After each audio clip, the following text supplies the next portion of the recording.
ভাইয়া আপনারা আমরা বিভিন্ন নোয়াখালীর যুদ্ধে দেই, নোয়াখালী বিভাগ আন্দোলনের যুদ্ধে দেই। নোয়াখালী বিভাগ সম্পর্কে যদি কিছু বলতেন।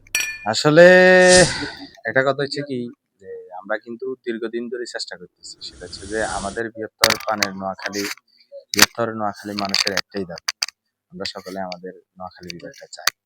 তো আমি কিন্তু মানে যেটার একটা কথা হচ্ছে কি, আমি কিন্তু এই নোয়াখালী বিভাগ নিয়ে কথা বলছি, তার আরেকজনের কথা, সেটা হচ্ছে যে আমাদের সাইফুর রহমান রাসেল ভাই, যিনি কিন্তু এটা নিয়ে অনেক চেষ্টা করতেছে, লড়ে যাচ্ছে। তো ওনাকে আমরা ধন্যবাদ জানাই, আমাদের রাসেল ভাইকে।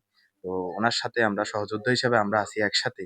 আর পাশাপাশি একটা কথা বলবো, সবাই কিন্তু নোয়াখালীর অনেকজনই যারা প্রাণের নোয়াখালীকে ভালোবাসে, নিজের দেশকে ভালোবাসে, মাটিকে ভালোবাসে, তারা অবশ্যই অবশ্যই আহ দূর দূরান্ত থেকে ছুটে আসছে আমাদের এই নোয়াখালী বিভাগের দাবিতে যে আন্দোলন চলে, এই আন্দোলনে অংশগ্রহণ করতেছে। স্বেচ্ছায় কিন্তু সবাই অংশগ্রহণ করতেছে এই নোয়াখালী বিভাগের দাবিতে। কিন্তু আমরা কি কাউকে টাকা দিয়ে আনতেছি? না না। না, এটা আমরা আমাদের কি কোনো রাজনৈতিক আমরা কোনো দাবিও নাই, নয়। আমরা শুধু একটাই দাবি, আমাদের নোয়াখালী বিভাগ চাই। তো আমি এটাকে কেন্দ্র করে আসলে অনেক ভিডিও দিছি বা অনেক কিছু করছি। তো ওই জায়গা থেকে একটা কথা বলবো, আমার আইডিটা পর্যন্ত কিন্তু মনিটাইজেশন বা সবকিছু আমার সাসপেন্ডেড হয়ে গেছে। তো আসলে মন খারাপ করিনি, কারণ পানের নোয়াখালী বিভাগের দাবিতে আমার আইডিতে সমস্যা হোক যাই হোক, কিন্তু দিন শেষে নোয়াখালী বিভাগটা যেদিন হবে, ওই দিনই আসলে নিজের মানে যে কষ্টটা আছে এটা দূর হয়ে যাবে। অতএব একটাই দাবি, পানের নোয়াখালী বিভাগ চাই।